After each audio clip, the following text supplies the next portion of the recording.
pagbigyan. Wala namang masama eh. Sabi ko na nga, hindi man kami makatulong, wag naman nating hadlangan yung Tulong ng iba. tulong ng iba. Opo. Actually po, Kuya Efren, andito siya kahapon. Nakaupo po siya dyan sa harapan. Nangungumusta siya sa inyo. Sabi ko ay, okay ma'am po. Ay, ang tanong niya ay ganito. Ano pastora, nakakagawi man dito ang mga Espanyol family? Sabi ko, opo, kahapon niya sa akin. Kinukumusta man kaya ako nila.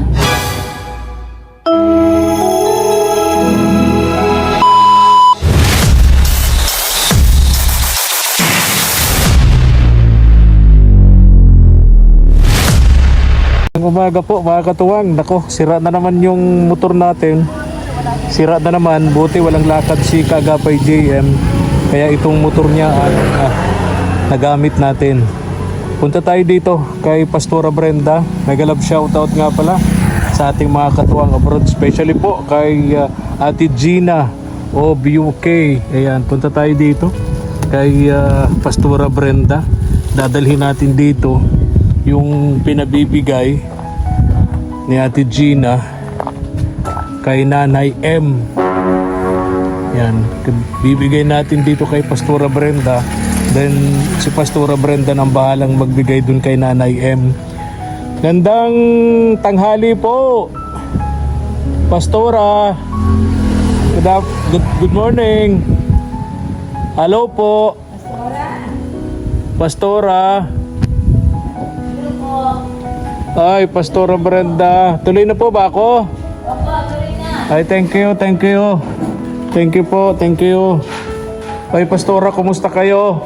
Ito po, andito. Opo. Tapos lang po maghimay ng ano. Ha? Tapos lang maghimay ng kalabasa at saka sitaw. Ganun ba? Thank you po.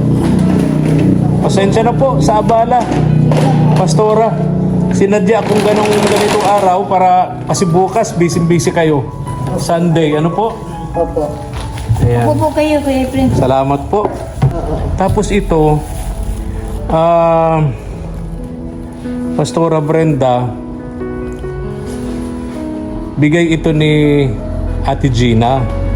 Si Ma'am Gina po. Opo, ito po ay para kay Nanay M. Ano po? Sino po si Nanay M?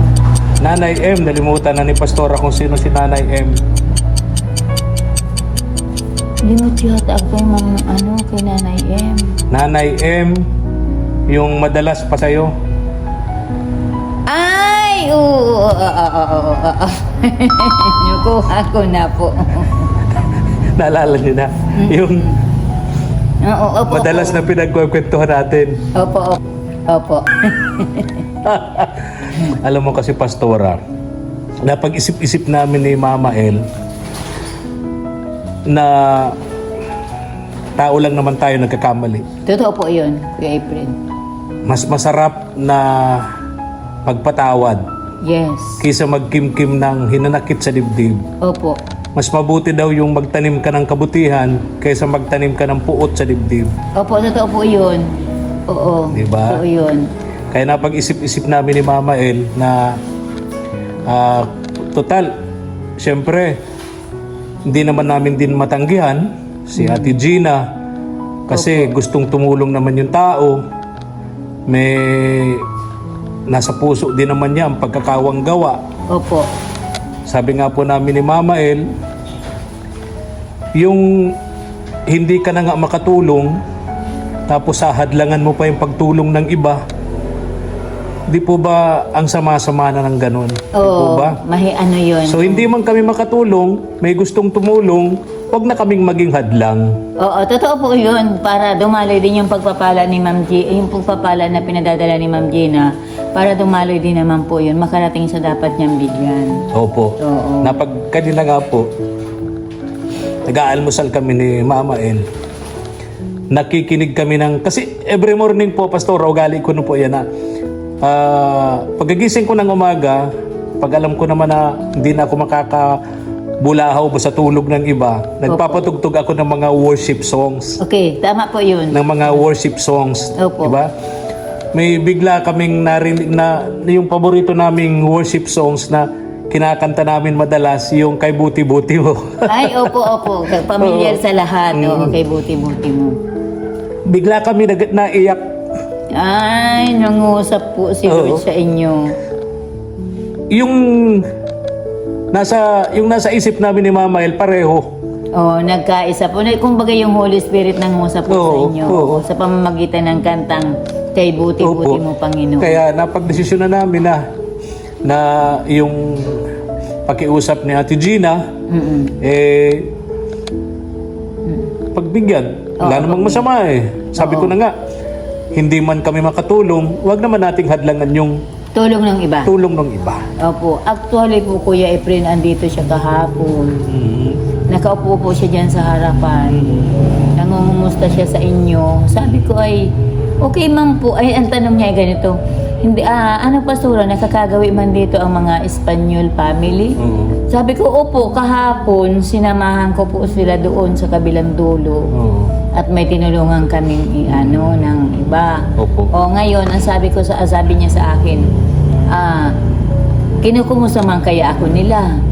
Sabi ko, minsan po, kinukumusta ka nila. Tinanong ko nga siya kay Nanay Carmen, may banggit sa Nanay Carmen, parang may sakit siya nung 1 linggo. Opo. Nabanggit ni Nanay Carmen. Parang dito pumupunta sa chapel. Dito siya natulog. Oo. Nakakain po siya ng sardinas na nabili sa tindahan. Kasi may sakit nga. Sabi ni Nanay Carmen. Nakabili po siya ng sardinas na Opo. siyang nakasira ng tiyan niya. Okay. Baka hindi naman kayo na food poison. Ay, mabuti po pagdating dito, nakasuka siya dyan sa labas. Tama yan. Tama. Nakasuka siya. Opo. Ganito, Pastora.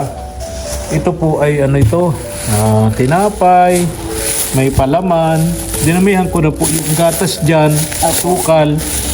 At para po yan kay Nanay M. Opo. Tapos, Di hahatid ko po doon. Opo, Pastora. O kaya bukas papunta Ay, naman bukas siya na dito. lang para pipicture namin. Opo. Di ba, Sunday service po ninyo bukas, no? opo. So, punta naman siya rito. Oo. Pakiabot na lang po sa kanya. Opo. Tapos itong kunting cash dito na pinabibigay sa kanya ni Ate Gina. Saan na po ba yun? Ayun. Ito po. Pakiabot po sa kanya ito. Okay. Para may panggastos-gastos siya doon. no? Opo. Alam ko, nag-pension naman siya sa senior, ano?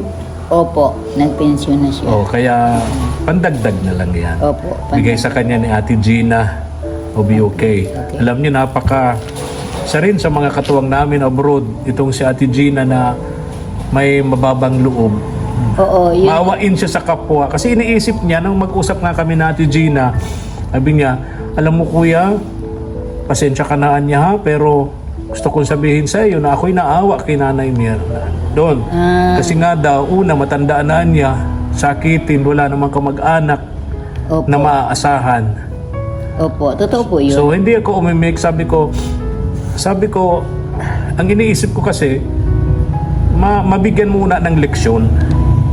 Mabigyan ng leksyon si Nanay M. Oo, totoo po yan. Then, para sa mga susunod na araw, sa mga susunod na pagkakataon, malinaw na sa kanyang isip na itong ginagawa sa kanya hindi obligasyon ng kahit sino. Opo, totoo yan. Ito ay tulong. Tulong mula sa mga kapatid nating Ayan. Pilipino, kaya kapatid Hindi natin. obligasyon. No?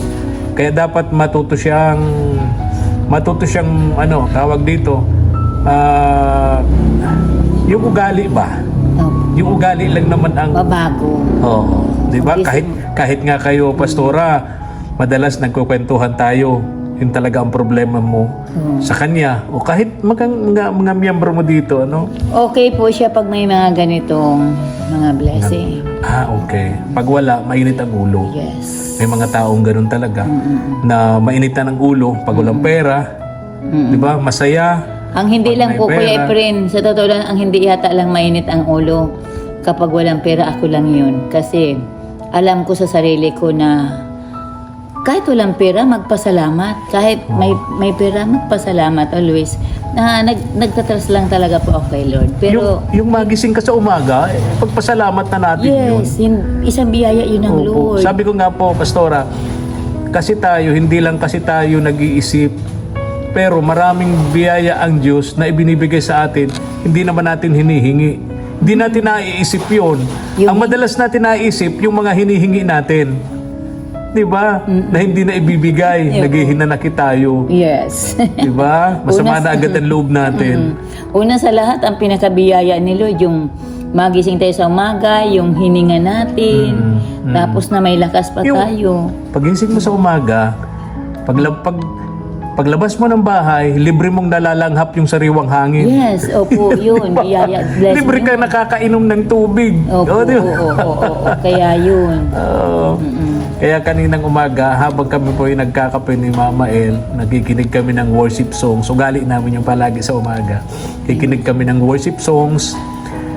Tinamaan kami doon sa kay Buti-Buti. Salamat kay Lord, nangusap si Lord po sa inyo. Nagkatinginan kami. Oo. Tapos kunento ko, sabi ko, nag-message sa akin kagabi si Ate Gina. Opo. Sabi ko, ganyan.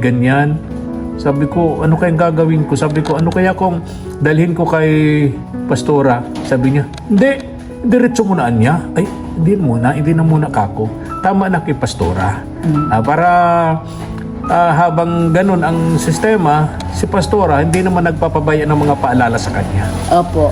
Habang binibigyan ni Pastora, sabay nagpapaalala. Hindi lang po ako, Kuya Efren, na nagpapalaala siya sa kanya. Kasama din si Nanay Carmen, pinapalalahanan din siya. Pinapaliwanag niya ang lahat. Nung kailan ba yun? Si Lola Nits, nagkwento na nagwala daw dito dahil nawawala yung tungkod. Opo. Oo. Nawawala yung tungkod, nagwala. Totoo yun. Maraming inaway. Paano inaawat? Opo, kaya ilang yung panganay kong anak, kinalma siya, kumbaga ginay-anggayan siya sa likod. Relax lang nanay, naandyan lang yan. Kung ganun, parang inanon siya. Kasi ako nun maraming din akong inaasikaso. So yung anak niyo ang nagpakalma sa kanya? Oo, yun po. Kaya, Nakuha naman yung tungkod? naandyan lang po sa may upuan, nahulog lang sa isang tabi. Hindi na niya nakuha? Hindi niya nakuha. Kaya Nagalit na. Nagalit siya. Ayun. Alam ko na aani ako ng mga buzzers sa ginawa kong ito. Napag-isipan na rin namin ni Mama El. Sabi ko, sigurado ibabas tayo ng mga nanonood sa atin. Sabi niya, hayaan mo na Anya. Tanggapin na lang natin. Tanggapin na lang Anya natin. Basta't Anya, wag na lang tayong maging hadlang Opo, totoo po yan. doon sa tulong na gustong ibigay. Tanggapin na lang natin kung ano man yung parusa ng mga buzzers sa atin. No? Basta ang ginawa natin, sa tingin natin tama. Sa tingin natin tama. Oo, kasi kung ang request po ni Ma'am Gina ay ganun, talagang as in papadalawin po natin yung para karating. Kung hindi man po kayo makadirekta doon, dito ninyo pinala sa akin, okay din po yun at makakarating din yun sa kanya. Gagawin ko din naman po, pipicturean ko siya, tapos kung ano yung sasabihin niya, and then habang pinipicturean ko siya, binibideo ko siya, edi sa ako na lang din i-send out sa inyo. Maganda rin. Maganda rin yun. Opo. So, ganun na lang siguro. Para ma-send out mo din po kay Ma'am Gina. Tama po. Anyway, sinabihan ko naman po si Kaagapay JM pag may mga tulong na ibibigay, pwedeng dito na lang din dumiretso sa inyo. Opo. May message ko rin si Kaagapay Mark, ganun din. Para yung tulong, kahit hindi diretso sa kanya, makaabot din sa kanya. Oo, makaabot po. Sa pamamagitan po ninyo dito sa chapel. Opo, gano'n na lang po. Opo. Para hindi si Nanay Merna, kumbaga nababawasan yung ano ng bigat ng dibdib niya. Oo. Kaya, Tama po. ano po yung kapag na-receive niya po ito, labis-labis ang pagpapasalamat mo kay Ma'am Gina. Kasi, Basta't kami po, ang inisip namin, hindi man tayo makatulong, wag na lang tayong maging hadlang. opo, totoo yun. Ganun po kabuti si Lord. Yan, kasi sa inyo po talaga padadaluyin ang blessing para makarating doon. Ngayon, dahil gusto nga niyo po na maturuan, mabago yung kanyang attitude. Ganun na lang po. Kaninang umaga talagang naiyak kami dun sa kantang yun. Kasi na-imagine namin na lagi naming na-experience yun, Pastora ni Mama El, na marami kaming mga pinagdadaan ng mga pagsubok, problema, especially financial, pero laging gumagawa at gumagawa. ang kabutihan ni Lord na andyan talaga. Correct. Oo, kabutihan Siya mismo ang gumagawa ng paraan. Yes. Hindi nasasayang. Oo. Ang lahat ng pagpapagod natin, Kuya Efren, lahat natin yan aanihin. Tama. Kasi yan ay galing kay Lord. Ginagamit lang po niya tayo para mapadaluyan din naman yung mga Kaya Manila. sabi ko nga, kaya kung nagiging mabuti sa iyo ang Diyos, pagpakabuti ka rin Opo. sa kapwa mo. Di ba? Opo. Kaya nga po, sa tuwing pinapanood ko po yung inyong usapan. Ikaw, nag-attend pala ng sila Kuya Oo. Efren. Yung mga ganun. Kami Yung po pong nasa- hindi man pong tayo nasa magkapareho ng religion.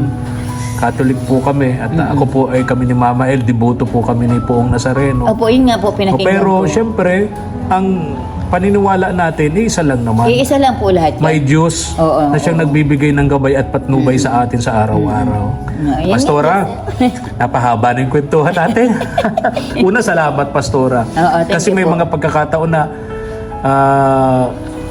tumutulong po kayo sa amin na mahanap yung mga taong karapat dapat tulungan. Tulad po nung maglolola, Opo. no? Agad-agad po may doon, may tumugon sa akin, may doon sa pakiusap ng maglolola. Kaya pupuntahan ko po yan si na Lola Elis, no? Diretso ka po doon ngayon. Opo. Oh, salamat Pastora. Sige po, Thank Ma'am you, thank Gina, salamat po dito. Paparating po natin ito kay Nanay M. So, salamat po and God bless you. Bibidyohan ko din po ito para isend ko kay Kuya Efren and then para ma-isend po din sa inyo ni Kuya Efren kung ano ang reaksyon ni Nanay M sa blessing na ito. Pero 100% po naniniwala ako, tuwang-tuwa yon at lagi niya po kayong naalaala at si Kuya Efren din ay lagi niyang naalaala. Lagi pong tanong na kumusta kaya sila. Yun lang po and God bless you, Ma'am Gina. To God be the glory. Sa iyo po, sa Diyos po ang kapurihan at kapasalamatan. At ang biyaya po ay muling ibabalik sa inyo ni Lord sa pamamagitan ng pagpapatuloy na pagpapadaloy ninyo ng biyaya. Yun lang po. Purihin si Lord. Thank you. Salamat po Kuya Pastora. Efren. God bless us po. Thank you. Bye-bye po. Bye-bye po. Thank you for watching.